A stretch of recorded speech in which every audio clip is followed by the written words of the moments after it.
Dan kami dua ingin mengucapkan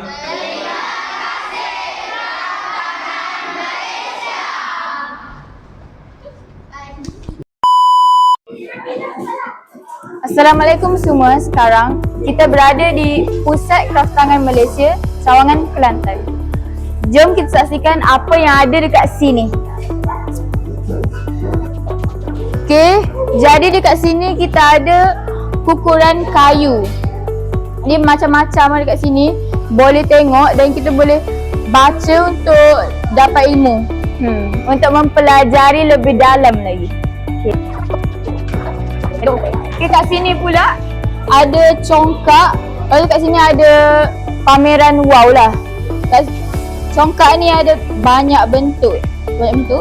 Lalu kita boleh main. Ni ada batu juga guys. Okey.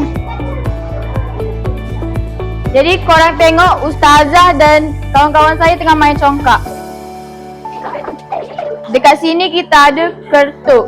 Kertuk ni permainan yang digunakan oleh penanam padi untuk menghalau burung. Lepas tu dekat sini ada wayang kulit dan ada buku.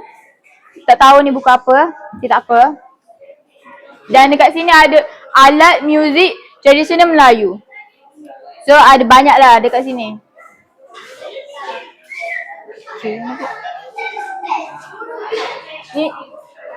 Ni rebab, ni pun alat muzik juga rebab. Jom saya tunjukkan dekorasi rumah tradisional Melayu. Okey.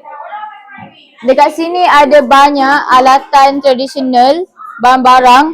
Ada untuk tabung labu, ada periuk mambung, banyak lagi kat sini. Alatan untuk menangkap ikan pun ada. Lepas tu ada, saya lupa nama dia apa tapi benda ni tudung saji.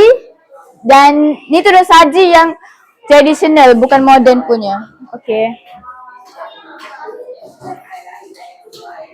Cantik kan dekat sini? Ada banyak sangat dekorasi. Ni serkap ikan.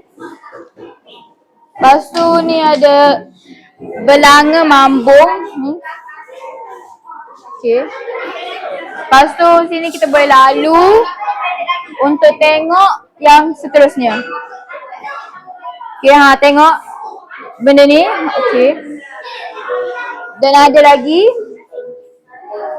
Ni apa ni? Gasing. Okey. Tak kawan-kawan?